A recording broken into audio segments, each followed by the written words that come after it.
welcome. You know who I am, I don't have to say that. And isn't it great to be back in person? It's so lovely to see you all. So I would also like to welcome all of our YouTube live audience. And as we are a partnership between the Yale Club of Germany and Munich's amerikahaus, I'd like to thank our partners at amerikahaus for their hospitality, especially Dominic Rabe, and the tech team in the back, because they make the hybrid possible, and that's really wonderful. So thank you guys. So again, our format tonight is going to be a talk for about a half an hour, and then I'll come back up and moderate the questions, like he said. And a special treat for those of you who are physically here tonight, we have a reception outside afterwards with an opportunity to grab a glass of wine and have your books signed. And if you need books, we have you covered. They're available in German and in English at the front. So tonight, I am honored and thrilled to welcome award-winning journalist, author, and playwright George Packard to Munich, finally. A fellow Yalie, his essays have appeared in multiple publications. You might know him from his years as a staff writer at The New Yorker from 2003 to 2018, or since as a staff writer at The Atlantic. He's widely recognized as one of the best nonfiction writers in America today. His 2005 award-winning book, The Assassin's Gate: America in Iraq, was a finalist for the Pulitzer Prize and was on the New York Times Top 10 Books of the Year list. It analyzes the 2003 invasion of Iraq by the United States and its ramifications. In 2013, he won the National Book Award for The Unwinding, An Inner History of the New America. This is a book that uses biographies of individual Americans as a means of discussing important forces in American history from 1978 to 2012, including the subprime mortgage crisis, the decline of American manufacturing, and the influence of money on politics. In 2019, he released a book titled Our Man, Richard Holbrooke and the End of the American Century, again winning numerous awards. It's a biography of Richard Holbrooke, who was one of the most influential US diplomats of the late 20th century. In his latest book, which is why he's here tonight, Last Best Hope, America in Crisis and Renewal, he writes that the United States is in a state of disrepair. And he says it's brought about mainly by the fact that inequality undermined the common faith that Americans need to create a multi-everything democracy, a successful multi-everything democracy. He tackles serious subjects with wit, with irony, and with humor.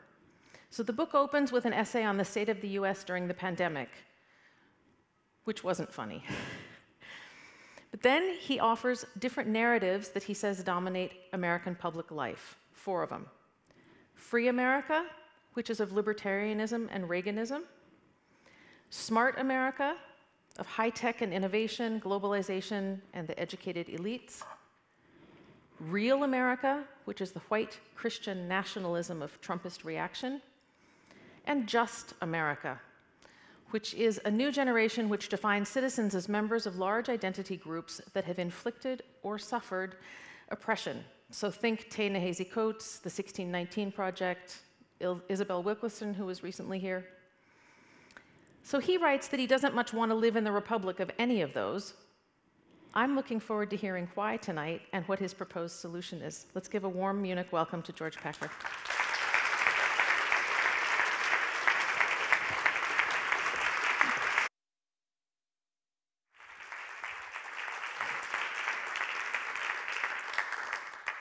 Thanks for that warm introduction, Bartley, for bringing me here, a city I haven't visited really since I was 10 years old, and it's a gorgeous place. And thank you all for coming tonight. I'll try not to depress you. I sometimes get accused of being depressing when I think I'm actually being realistic, or being inspiring when I think I'm just being realistic. So there might be a bit of both. So in 1838, a young Illinois state legislator named Abraham Lincoln, who was 28 at the time, gave a speech in Springfield, Illinois, on the perpetuation of our institutions. In it, he wrote, "How might American democracy die?"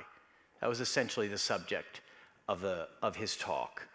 And he said, no Napoleon is going to cross the Atlantic and travel over the Blue Ridge Mountains and drink from the Ohio River. We will not be conquered by some foreign occupier. He wrote, quote, "If destruction be our lot, we must ourselves be its author and finisher. As a nation of free men, we must live through all time or die by suicide." That was about 20 years before the Civil War, which was, up until now, the closest America has come to committing suicide. Lincoln was prophetic, and he was also, I think, on target in saying that our demise, if it comes, will come from within. So, how to think about, this is the depressing part, American suicide?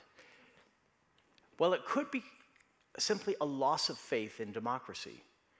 And in most countries, that would not mean the end of the country.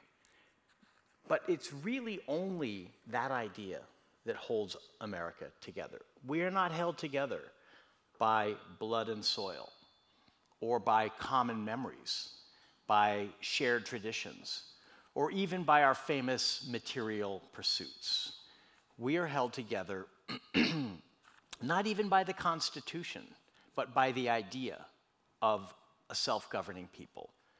So just after the Civil War, Walt Whitman wrote, "The true nationality of the states, the genuine union, when we come to a moral crisis, is the fervid and tremendous idea, melting everything else with resistless heat, and solving all lesser and definite distinctions in vast, indefinite, spiritual, emotional power."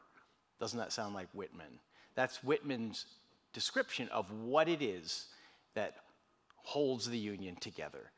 And right now, it feels like the temperature of Whitman's fervid and tremendous idea has dropped dangerously low. Another way to think about how America might commit suicide is simply civil war.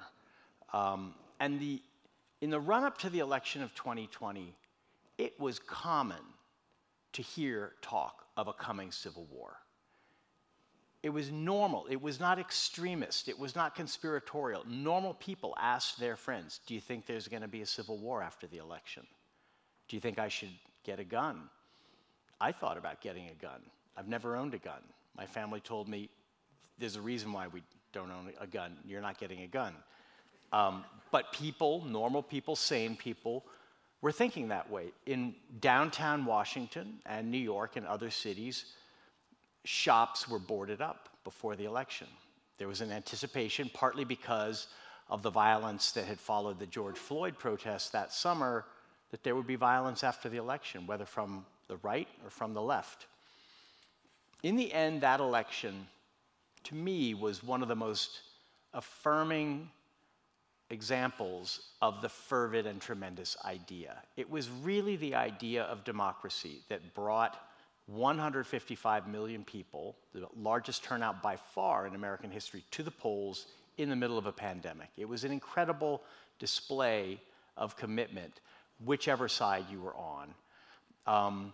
And despite Donald Trump's big lie, it was also probably the cleanest, the fairest, the most successful election I've seen in my lifetime.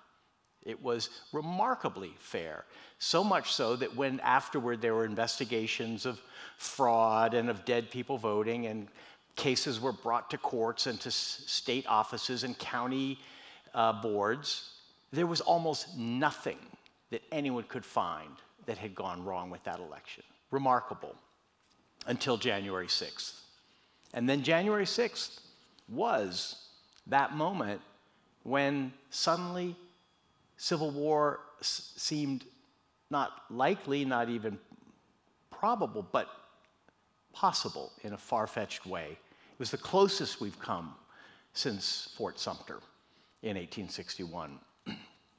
And although the Constitution was not overthrown, the election results were not overturned, democracy was not destroyed, we came pretty close. We escaped a kind of assassin's bullet narrowly. But the gun is still aimed at democracy. The gun has not gone away. Liberal democracy still hangs in the balance since January 6, 2021. And here's the partisan part of my talk. The reason is one of our two parties has decided that power is more important than democracy. And we see that even in today's headlines about Kevin McCarthy after privately saying Trump had to go, publicly denying it. Why? Because power in the Republican Party depends on kneeling to Trump, who has no interest in democracy at all, and in fact, who has trashed its norms and come very close to overthrowing it. After January 6th, I came to think there are 3 red lines that you cannot cross in a democracy. It should be a wide open, tumultuous, rough and tumble system. But there are 3 walls or barriers around it that you really can't knock down. One is you cannot preach hatred of groups. You cannot use bigotry in order to further political ends. That undermines a fundamental value that we need if we're going to have a democracy of laws and of some living together. The second, you have to play by the rules. You can't decide all of a sudden that if you lose, the votes go against you, you don't believe in the votes anymore, and you're going to challenge them and find your own votes. You have to play by the rules. And the third is, you have to tell the truth. Of course, all politicians lie, but you can't pursue power simply by lying. Because if you do, the shared reality, the sense of some common truth that we can all start from and then begin to argue about what it means, disappears. And that has happened in the United States because we've been saturated with lies. Trump told 35,000 lies while he was president, by the counting of the Washington Post. That seems low to me, actually, but I'll go with their number. So no bigotry, no rule breaking, and no big lies as means to gain power. And I have to say, you look at those 3 red lines, the Republican Party routinely crosses them all the time today. It has become an anti-democratic party. So that's the internal threat, the internal risk that we're under all the time. It's a sword hanging over our head all the time, and it will be there in 2024. Right now, there doesn't seem to be a solution because power has become the end and not the means of so many of our politicians.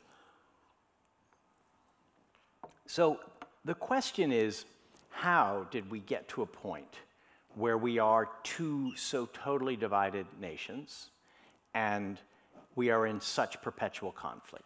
So that every day when you look at the news, there's a new story. Even the Oscar slap led to partisan conflict. Everything does. Everything finds, it's like water is parted by some barrier and flows in 2 different directions, 2 opposite directions, no matter where the water begins. So I want to talk a bit about the sources of this conflict, the deeper causes. Going back to Tocqueville, who really remains, for me, the best observer of American democracy there ever has been. He wrote that the most striking thing he saw in America, coming from aristocratic Europe, was what he called equality of conditions. He saw equality not as everyone living at the exact same level with the same amount of wealth, the same property. No, but what he saw was a passion. It's a feeling to be as good as anyone else, to be everyone else's equal. It's almost a spiritual concept, to be able to look anyone else in the eye as an equal citizen, which means nothing is closed off to you because of who you are, or who your parents were, or where you were born. Now, obviously, throughout American history, this passion has been denied over and over again. I mean, Tocqueville traveled through America in the 1830s during the era of slavery. So it's not a reality, it's a desire. And it's a desire that Tocqueville called unquenchable, eternal. It never goes away. It is somehow at the core of the American experiment, this sense that I should be no worse than anyone else. I should be as good as you. Doesn't mean I want everyone else to be equal. I want myself to be equal. And that leads to Tocqueville's warning about equality. He said that aristocracy is like a chain in which everyone is joined by the links in a hierarchy. The king is at the top, there are dukes, nobles, and at the bottom are the peasants. So they're certainly not equal, but they are bound together by this chain. And Tocqueville wrote, "Democracy breaks the chain and frees each link." So we're suddenly all free and equal, but there's nothing that binds us together. And that leads to a word he invented called individualism. Without that link, everyone is pursuing their own interests with no sense of the common, the community, whatever the public good might be. And we all recognize this. This is an American trait that foreigners are deeply familiar with. We are individualists like no other country, and yet at times that individualism leads to a kind of herd-like mentality. We're a herd of individuals because the majority has such power. Tocqueville called it the tyranny of the majority. So when equality disappears, there's no longer any basis for shared citizenship. We don't have the soil, the blood, the tradition. And what happens is we lose what Tocqueville called the art of self-government. The art. We're not born with it. It's not natural. In fact, it's very unnatural. And throughout human history, self-government is a tiny little blip that seems fragile. It's something you have to learn. It takes a long time. You have to acquire skills, what Tocqueville called habits of the heart. You have to know how to talk to people, to listen to people, to deal with people, to solve problems together, to reach a compromise, to debate, to persuade, to be persuaded. All these things that are unnatural because really we all think we're right and everyone else is wrong. These are skills that are part of this art of self-government that Tocqueville admired. He went to these town meetings and believed that when people were face-to-face dealing with some local problem, a kind of magic came out of it. But self-government depends, I think, on this sense of equality, of being equals, of being fellow citizens. And when that goes, self-government goes with it. So over the past half century or so, there have been two big trends that have combined to erode the sense of equal citizenship and to make us lose the ability to govern ourselves.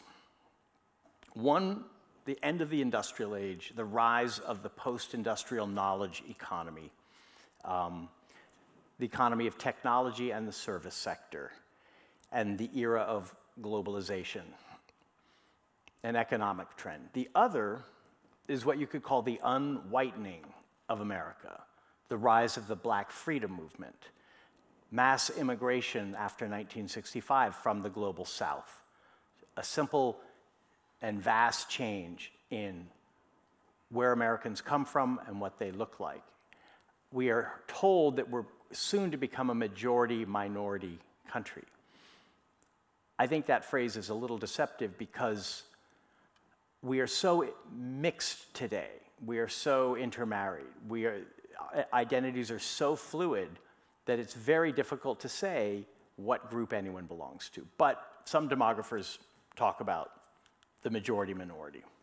So just when we needed to extend equality to more and more kinds of people who demanded it, inequality with the age of technology and outsourcing and the end of good blue-collar jobs widened and continues to widen year after year, no matter who's president, no matter which party's in power, no matter whether we're at war or at peace, no matter whether we're in a recession or a boom. Inequality, ever since the 70s, has continually widened, with a tiny exception at the end of the Clinton years in the 1990s. And with it, social mobility, the great American dream, the idea of opportunity, which draws people to America and which keeps people hustling, has also declined. So that now, if you look at the rate of social mobility in most of Europe, it's higher than it is in the United States, the famous land of opportunity. So once social mobility declines, the idea that no matter how much poverty there is, or no matter how hard it is to get by, there's always the chance of rising, that goes, and that's a huge psychological blow for Americans. Through most of the 20th century, before these trends took hold, there were two basic, let's call them narratives, about what it means to be American, what the country is about, what its idea should be. I call one of these narratives the fair shake. That's FDR and Truman and LBJ. That's the New Deal. That's the idea that the purpose of government is to make it possible for ordinary people to have a shot, for life not to be too hard, for there to be a place at the table. The other narrative, getting ahead, individual initiative, enterprise, the spirit of business. Essentially, we're talking about the Democratic and Republican narratives. And they were fairly stable through most of the 20th century until these two big trends I just mentioned started in the 1970s. And with the upheavals that came from post-industrialism, deindustrialization, the decline of unions, the rise of technology, the financialization of the economy, globalization, with those disruptions, the two narratives that define the two parties broke up. And they've been replaced over the years since the 70s by four narratives. Now that's a little hard to get your mind around because we're supposed to be red and blue, and that is true. Whenever there's an election and a binary choice, we're a deeply divided, irreconcilable red and blue country. But if you look deeper at the way people think about their lives and about the country, I think each of those, red and blue, are in turn divided within themselves into two others, which means four narratives. And Bartley mentioned them. So I'm going to go into a little bit more detail about what they are. The first is Free America. And you'll see there's a kind of chronological order here, because Free America came to dominate our politics with Reagan in the 80s and has been the most powerful of the narratives ever since. Free America is the shining city on the hill. It's the idea that government is the problem, not the solution. And if we get it out of the way, Americans will be free to unleash their energies and talents and rise as far as those talents can take them, and there will be shared, widespread prosperity, and above all, there will be freedom. Freedom is the watchword of this narrative. And it was an attractive one, especially after the gloomy stagflation of the 70s. It seemed like, yeah, why should we have to live with heavy bureaucracy and with high taxes when it seems that if only we unleash people, they will be able to go as far as they can. The second, which followed, I call Smart America. That had its real heyday in the 90s under the Clintons. Both Clintons embody it. It's the idea that education is the key to the successful life. And if you make the right choices and work hard, and above all, go to the right schools and enter the right professions, namely the post-industrial, the knowledge professions, where you're working with your brain, that's the future, and that's the path to success. It's not unlike Free America in the sense that they both welcome globalization, They both kind of assume America as the dominant power in the world. Both narratives produce dynamism, a lot of energy and innovation, but they've also produced a lot of inequality and stratification, and I would say even a kind of new aristocracy. We all know the word meritocracy, which, like equality, seems like inherently a good thing. The rule of the talented. To the talented go the spoils.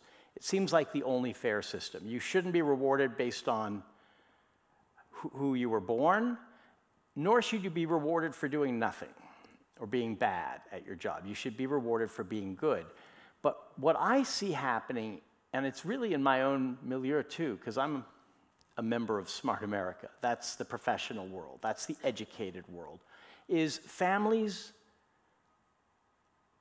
pursue the rewards of Smart America in order to pass it on to their children, in order to keep it in the family. Success becomes a sort of family business, multi-generational.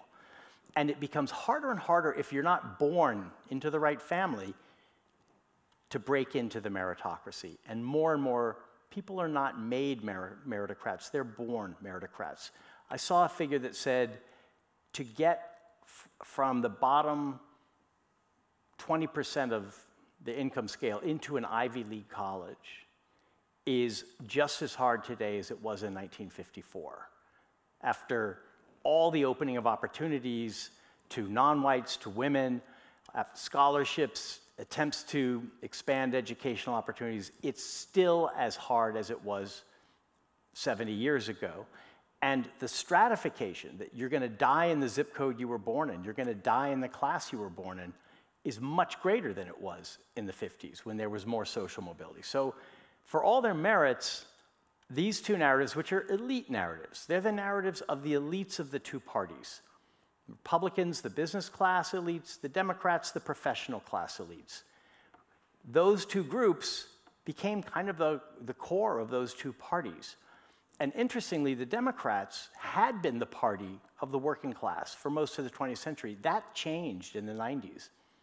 And by the end of the Clinton years, it had really become the party of the educated class, and it is today. You can predict people's voting patterns today more on the basis of whether they have a college degree or not than on almost any other demographic category. So they did not create the beautiful society. They did not create more equality. And their failures created a discontent below that has expressed itself in two other narratives. And when you think about it, the first decade of the 21st century was one elite failure after another. The Iraq War, the post-9/11 mistakes, the Afghanistan war, the financial crisis, the Great Recession, which hit middle and working class Americans so much harder than the elites who in some ways caused it on Wall Street.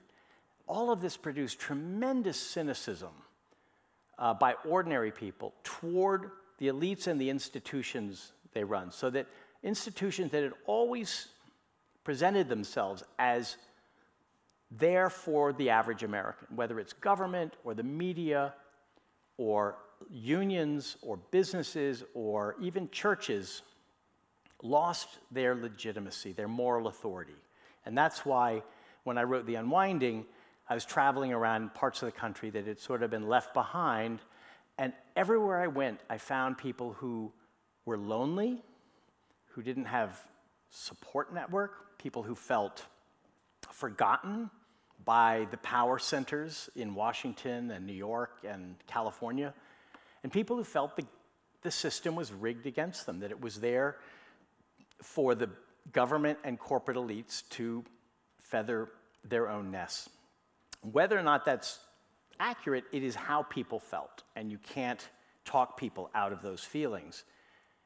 That produced two other narratives that are pessimistic where the first two were optimistic, and that are in some ways skeptical of all of the American promises where the other two were optimistic and even complacent. The first, real America. That's a phrase Sarah Palin used in the 2008 campaign. And I think she's not given enough credit for being essentially the John the Baptist who led the way for Donald Trump. There would maybe not have been a Donald Trump if there hadn't been a Sarah Palin. What did she represent?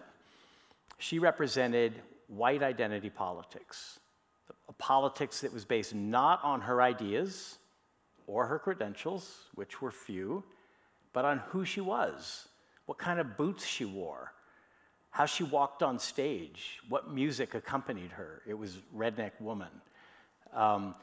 All of this, I was in Ohio during that campaign, and when she was chosen by John McCain, I interviewed especially women who were so thrilled because they said she could fit right in here with us. She's just like us. And I asked them, do you really want to be the vice president? Do you think you're capable of it? That didn't matter. Suddenly, the idea of credentials and of expertise that Smart America preached had been almost discredited. And instead, anyone can do it. Why not someone like us, Sarah Palin?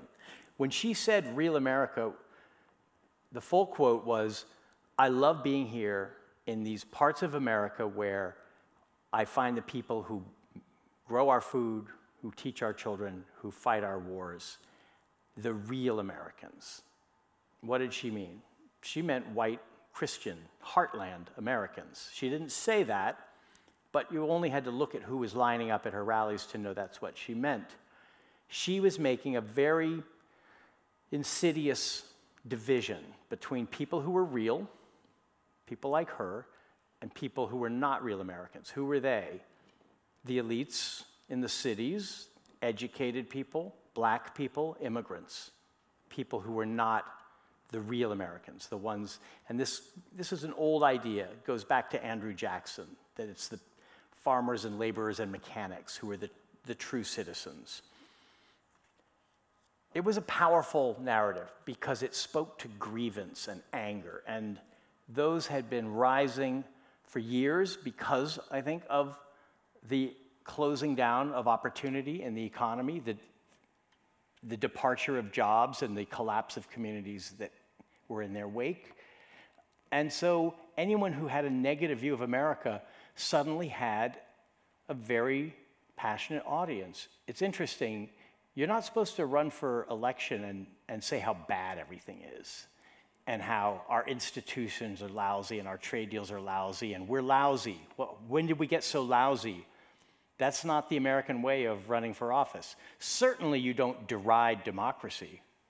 But Donald Trump did all of those things in 2016, and he won, which shows you how deeply the views of a large number of Americans had changed since most of us in this room, not all, were kids.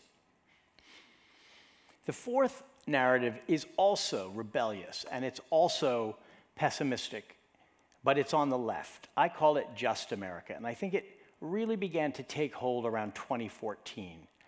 Among younger people, it's a generational rebellion. It's almost a rebellion of progressive children against their liberal parents, of just Americans against smart Americans. It questions everything, it criticizes, it says we're not a meritocracy.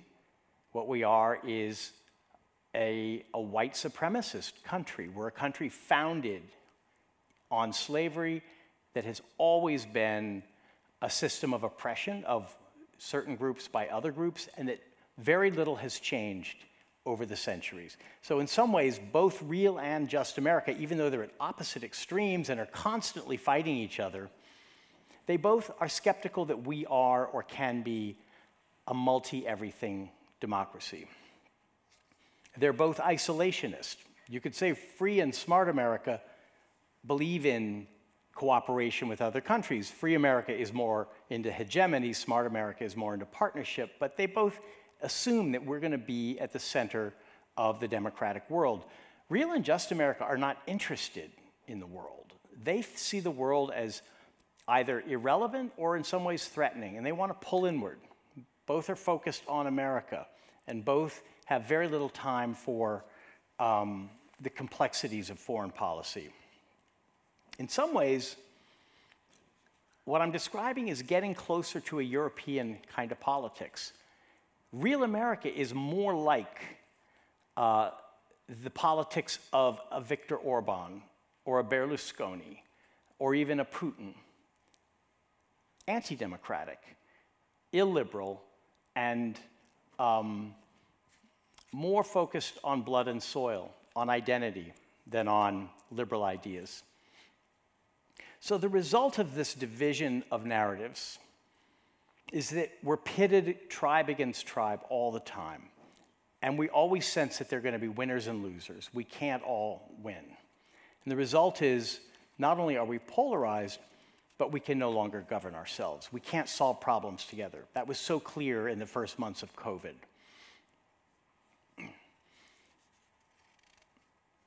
So this loss of self-government, I think, has something to do with the disappearance of equality. And any way out has to address both. Restore the art of self-government, and I'll talk a little about what I mean by that, and create conditions of greater equality.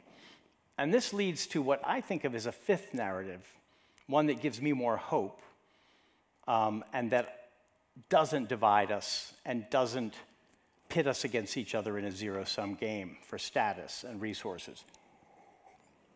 I call it Equal America. And I think Joe Biden's agenda coming into office basically was Equal America. If you think about all of his policy ideas, whether it's going after monopolies or shoring up workers, even labor unions, or investing money in infrastructure, raising the status of education and health professions, all of it seemed to be geared toward giving the bottom 60%, who have done so badly in the last half century, more opportunity. Not absolute equal outcomes, but more opportunity to rise. So I think of Joe Biden as belonging to none of those first four. He precedes them. He didn't come of age in that period. He preceded it. He reminds me more of someone like Truman, who comes out of the traditional Democratic Party. So one way to get out of the terrible mess we're in, I think, is to create greater conditions of equality through not only government, but through a very activist government. And Biden's agenda has not passed much. He hasn't gotten as much done as he wanted. It's run into a lot of roadblocks, and our system is designed to stop big things from happening. But I do think that if there were less sense that some people are getting away with something and other people are forever trapped in their own difficulty, the temperature of our politics would go down a bit. The toxicity of it would be reduced. It wouldn't go away, but there'd be less pressure to break things than there is now. And when I talk about the art of self-government, think about two different sectors of our society. Education is one.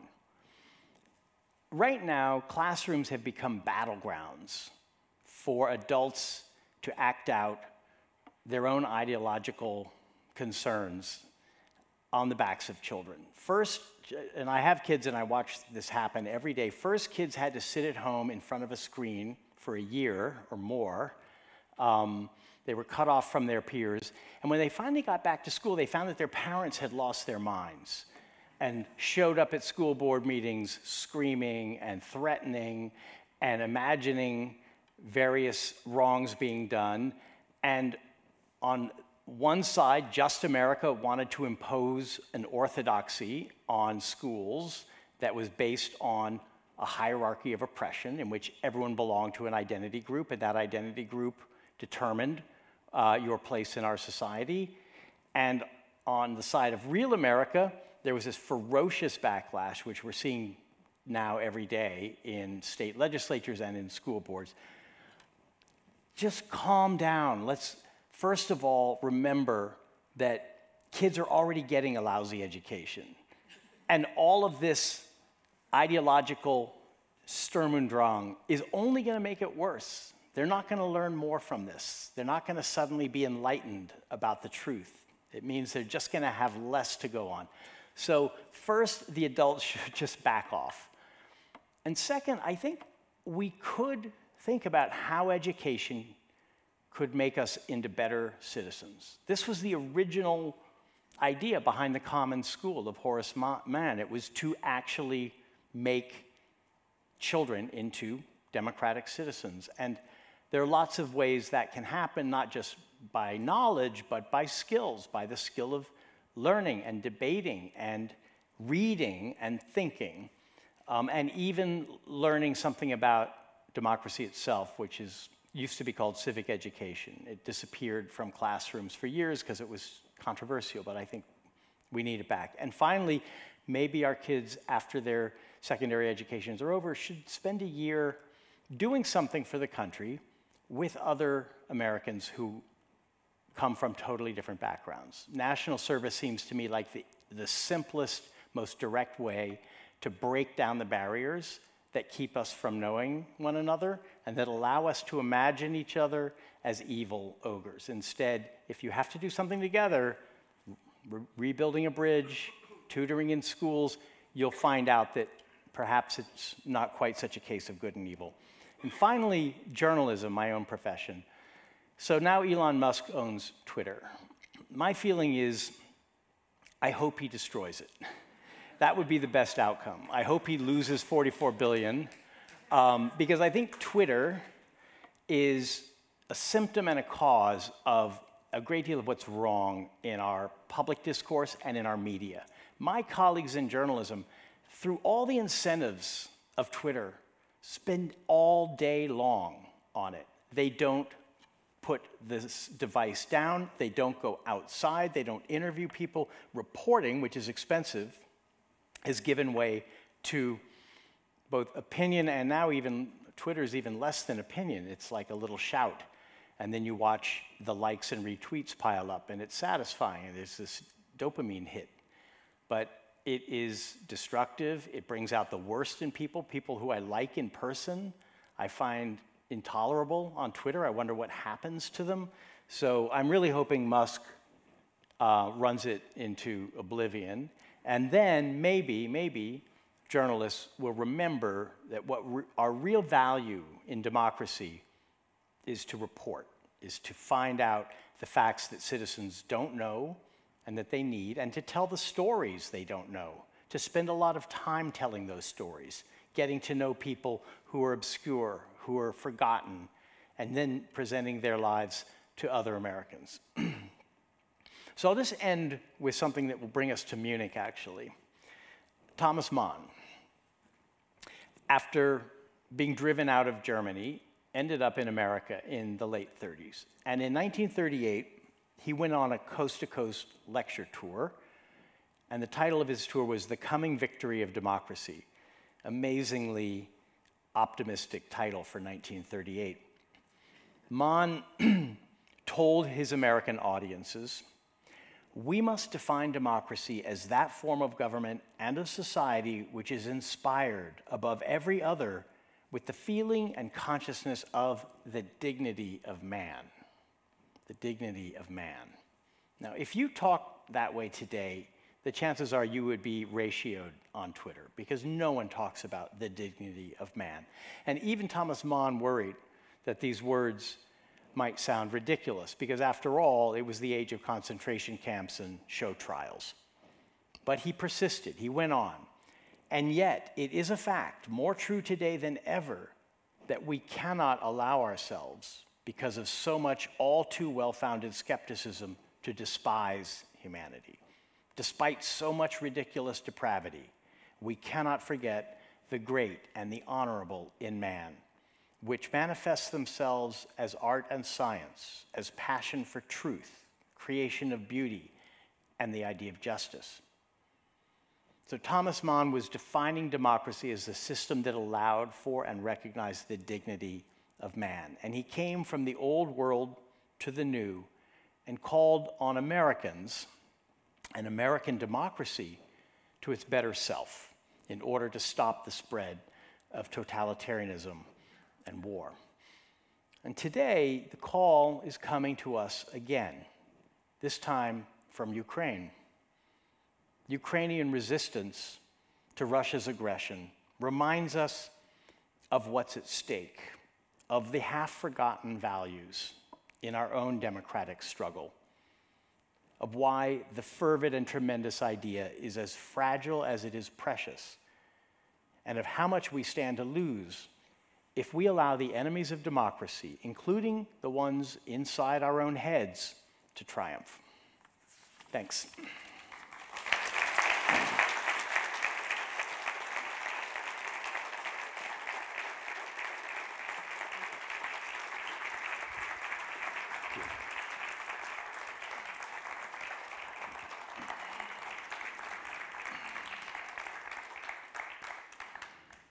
Thank you. So you all can ask questions, and they come on this fabulous little screen. But I came prepared. And I want to talk to you a little bit about what you ended on with Twitter, because in The Atlantic, your colleague Jonathan Haidt wrote an article that has gone viral about social media. Do you want to talk about that? Sure. Is this working? No. No. We got a mic? It's working now? Yeah. John Haidt, he's a friend, wrote that Twitter, and especially the retweet button, and like on Facebook. Yes, have made us stupid. Why? Because they've allowed us to create information isolation chambers where we can protect ourselves from anything we don't want to hear, and believe that we have the truth. In fact, we have more knowledge than anyone has ever had before, more information, and that we're right. And in fact, John Stuart Mill said the reason why freedom of speech is at the foundation of democracy is you probably aren't always right. You need to have the conflicting ideas and policies in competition in order to arrive at the truth. I think he's, to some extent, right. I mean, look, when Twitter came along, I looked at it and said, no, no. Not because I'm morally superior, but because I saw a drug that I would be very vulnerable to, and I would probably end up not feeding my children if I went on Twitter. So I have not ever posted on Twitter, but I do read it because I have to know what's going on there, and I see what it does to people. It makes good people bad, and the winners on Twitter win by being bad, by dunking on someone, by flaming someone, by ratioing, whatever the Twitter terminology is. So it's a kind of, but I think Haidt is not quite right that this caused what my wife calls national cognitive decline, or America becoming more stupid. I think Twitter was partly a symptom of some of the decline that I have been talking about in our institutions. As people stopped believing in the media and thought that they were being told what the media wanted us to hear for its own selfish purposes, they turned, when it came along, to a platform that gave everyone the chance to be their own publisher, which seemed like a great step forward for democracy. But there's no editor. There's no editor. Most people's random thoughts are probably not worth exposing to the whole wide world 72 times a day. So it actually turned out not to be a force for either cooperation, tolerance, enlightenment, or for reality, for truth.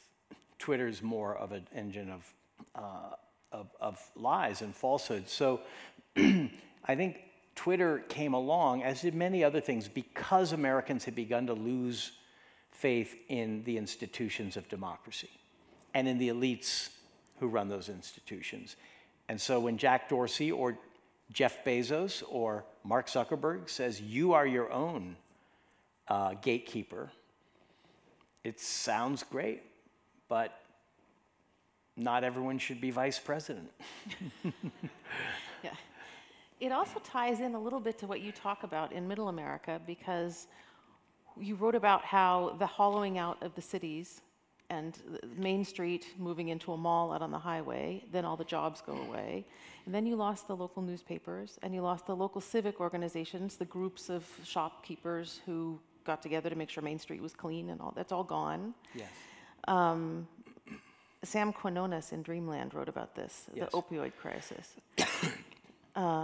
Yeah, and this is what followed in the wake of globalization, of trade deals, of NAFTA, of outsourcing to China, of so much manufacturing. All of that, you don't have to travel much in the United States to find communities that 40 years ago had a bunch of shops on Main Street, had civic leaders who coached the Little League team and sat on the town council. And there's so much that's gone now. And instead, there's a Walmart up by the highway where people shop, which takes money out of the community rather than reinvesting it in the community, and which doesn't produce either local leadership or just local cohesion. And everyone is pulled apart, and that's the loneliness I talked about. So many people, not just either unmarried or cut off from their families, but cut off from the sources of stability and identity that used to be there. The church, this church going has been in steep decline. The union, the local paper, the local business. And so this atomization, Hannah Arendt described it as the context for the rise of a demagogue who people turn to for meaning because they don't find it around them, or because the world is too confusing. Modern society has left them behind. And so Trump, I think, quite brilliantly knew how to reach people by finding their resentment and also appealing to their desire to belong to something. The Trump movement, which is frightening, if you go to one of his rallies, gave the people who went to those rallies a sense of belonging that they didn't have. So he walked onto this sort of desolate landscape and turned it into a form of politics that has been terribly destructive. We had a question someone asked that would go on this heels. Where do you think it's the worst in America? From your travels, where do you think it's the worst place in America? No, or the worst places. Like if you were going to rate that, where but where this has happened. That's what I mean. Like where they've been gutted out. In your where do you think it's been gutted out the most? Is it flyover? Offend somebody in the audience with this. Honestly, I was in rural North Carolina. The most left behind. What's Sorry, that? The most left behind. So the Unwinding is set in about 4 different parts of the country and focuses on one person in each of those. So it's a little bit of a novelistic nonfiction book. I spent a lot of time in rural North Carolina where tobacco and textiles had disappeared. And so there was these poor communities that had essentially been cohesive and had really lost their cohesion. I spent a lot of time in the Rust Belt, in Youngstown, Ohio, especially, which had almost overnight, at the end of the 70s, lost its only industry, steel, and really never recovered. But I never felt more almost queasy about a sense of alienation and lack of a center than I did in the Tampa Bay area, where people come. It's not as though no one lives there. People keep arriving, unlike Youngstown, where people keep leaving. They move into these ready-made quick subdivisions that pop up almost like spring flowers when a developer buys up the land and builds these sort of flimsy but superficially attractive houses, and then they disappear. So I was there during the housing crisis, and the ghost subdivisions, that was the name that locals gave them, really frightened me because it seemed as if life had lost all of its substance. And to own a house or to be a part of a community had ceased to mean anything. And so I would go door to door, knocking on doors, trying to interview people. And in most places, what I found was a pile of mail and grass growing up in cracks in the driveway and nobody home because the people who had just bought them were now underwater and had abandoned them, almost as if an occupying army had come in and everyone had fled. And that really frightened me because these communities seemed to be built on sand. And that was a phenomenon of the financial crisis, the housing bust, the Great Recession. But it also was a phenomenon of this loss of a sense of a community and of having something in common with each other. Okay. I have two people asking, do you think your analysis applies uniquely to the US? No. No. I mean, one idea I have is that we are becoming politically Europeanized. When I was a kid, there were two parties. They disagreed about many things, and race was the most profound division when the Democratic Party was the party of Jim Crow, and then when the Republican Party became the party of backlash to civil rights. That was as profound a division as you can find in any political system. But there was a basic consensus about democracy, and there was bipartisanship as a matter of course. Basically, the two parties, no major legislation passed without pretty significant support from both parties. Today we have, on the right, authoritarian, populist nationalism of a kind that I associate more with Europe, that we haven't had in our past. There's been no president like Trump. There have been wannabes, George Wallace, Pat Buchanan, Joe McCarthy. No one has reached the top until Trump, who essentially is an illiberal, anti-democratic figure. And that, at times I imagine him in like a white uniform with gold braiding on his shoulders. There is something alien. Even though he's a homegrown demagogue, there is something alien about his speech. He gave a speech in Warsaw in 2017 that could have been given by Franco. It was so, he never used the word democracy once. So that has brought us closer in some ways to the, I don't want to call Trump a fascist, I don't think he is a fascist, but to the far right that is European. And on the left, socialism has a larger and larger following among young people, and a larger and larger hold, not socialism in the sense of government ownership, but socialism as the spirit of we need government to create more, more equality and more security, more social security. It has a major place in the Democratic Party. In fact, the big battles in Biden's first year were really between that left and centrist. So we now have a left and a right that we really haven't had at the top of political power. And so Marine Le Pen and Donald Trump understand each other. Viktor Orban and Tucker Carlson are best friends. And dare I say, Vladimir Putin had a fair amount of support in the Republican Party until February 24th, when they went quiet. But it's not gone because there is yesterday a kinship of what happened yesterday. Rand Paul. What did he say? That Putin seems to just be going into countries that were part of the former Soviet Union, so what's the problem? Right. He said that. And J.D. Vance said, why is this our problem? We have a border problem on our southern border. Why do we care about the Russia-Ukraine border problem? So there is a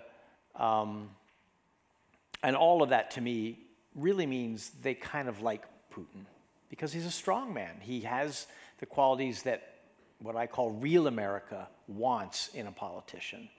And we'll be hearing from them again, I'm sure, about Putin. Well, here's a question. Somebody asked how you feel about prosecuting Trump. Do you think it's too dangerous? Or the others? To me, that's sort of like asking, is it too dangerous for Germany to send tanks to Ukraine? Once you start asking the question, you have given the opponent the power to blackmail you.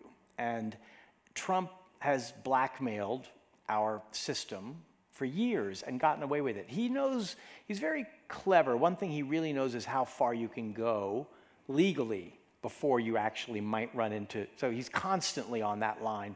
If he's gone over the line, hell yes, he should be prosecuted.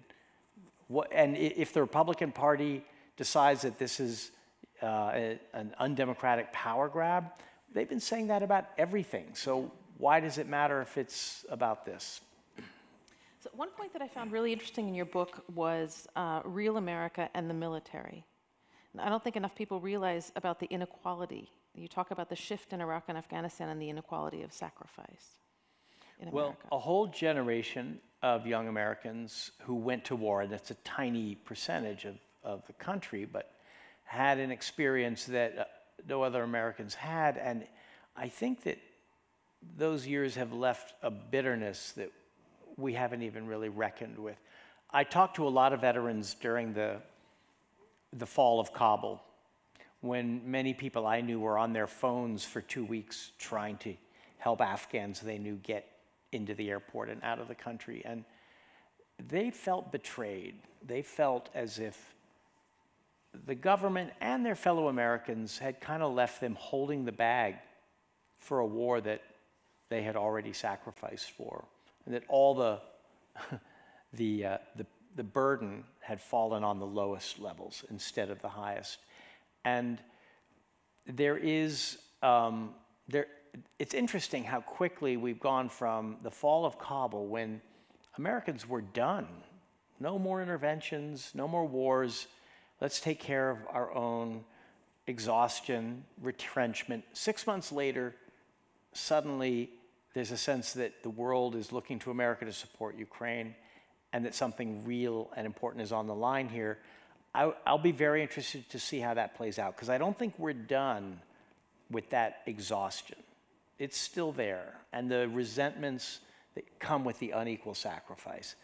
And yet there's also, I don't know how many of you are in touch with the States, but there's also a genuine sympathy and interest in Ukraine that has not yet disappeared. There's pressure on the government to do more, coming, I think, from the public. And there's real unity among Republicans and Democrats. I mean, of course, there's the usual criticisms, but there's only about 10 lunatics on the right who are voting against sanctions and arms, people like Marjorie Taylor Greene. And there's a few on the left who, I think, out of a knee-jerk anti-Americanism, are also saying no. But there's a huge amount of consensus in the middle that this is the right thing. So I have 3 people asking where Obama's politics fit into your 5 narratives. Yeah, Obama, he's a brilliant product of smart America. He came from humble origins. He rose through education. He surrounded himself with the best and brightest.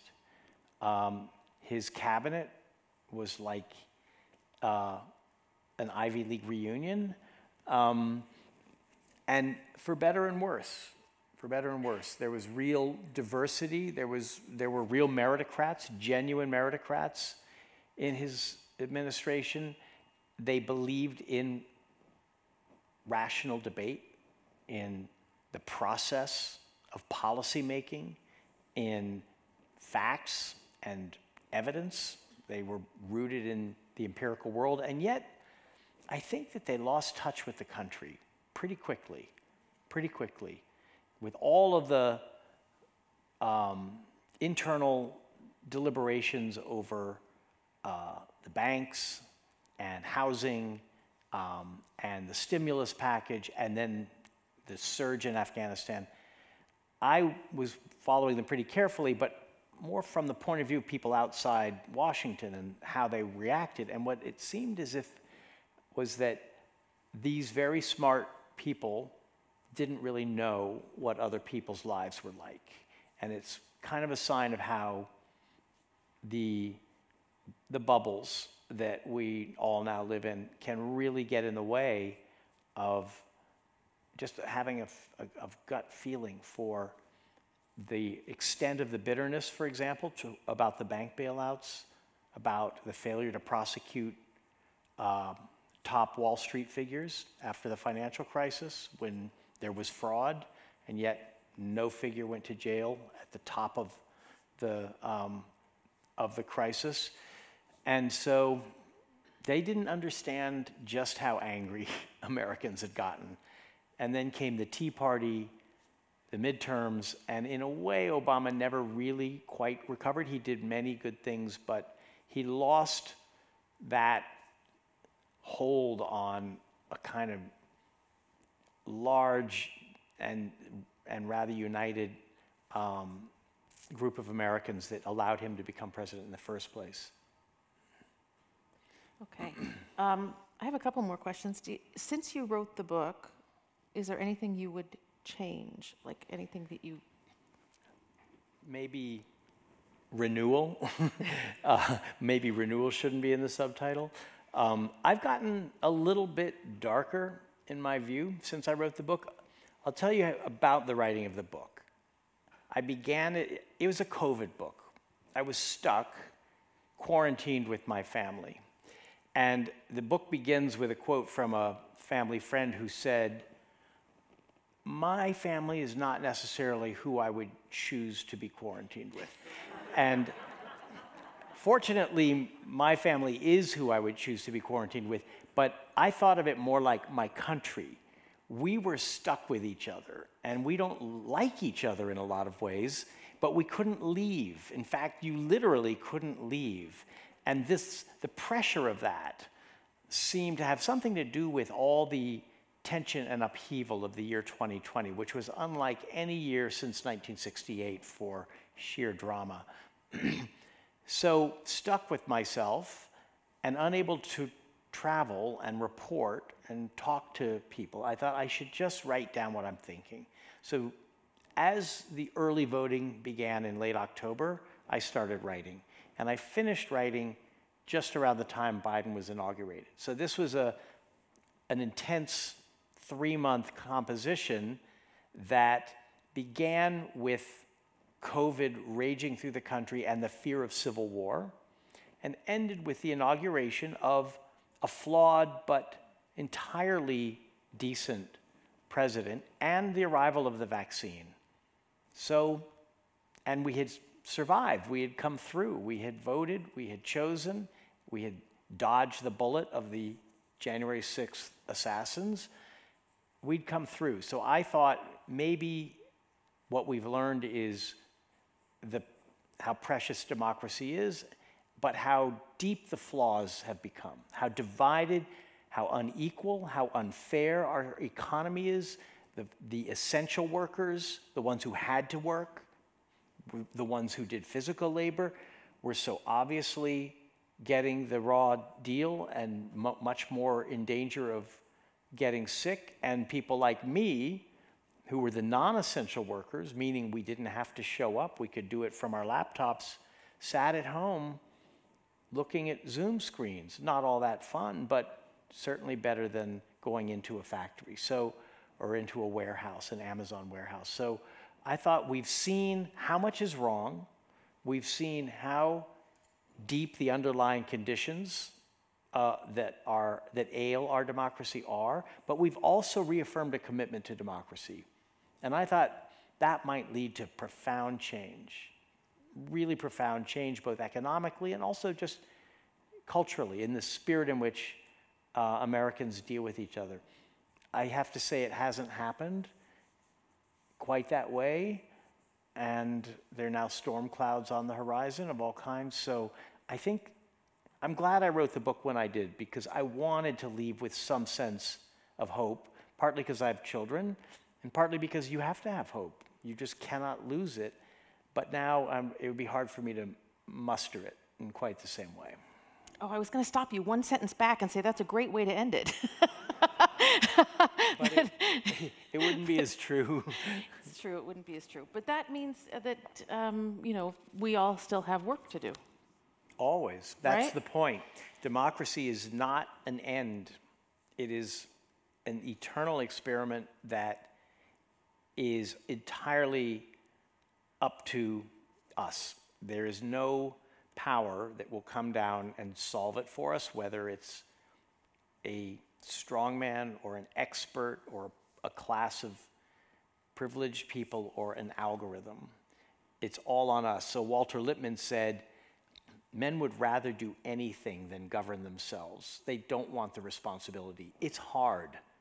And we're always looking for ways to get rid of the responsibility, whether it's by saying, the hell with it all, I'm just going to take care of my family and do my job, or by saying I'm leaving, or looking for a miracle, a deus ex machina. None of those do it, because it's up to us. That is a great way to end, because that part of that is actually what I had written down in the way to end. What I would like to do is quote the new U.S. ambassador to Germany, Amy Gutmann, because she gave a speech about democracy at the American Academy in Berlin last week. And she said, very similar to what you're saying, in times like these, we need to recognize just how fortunate we are to live in a democracy.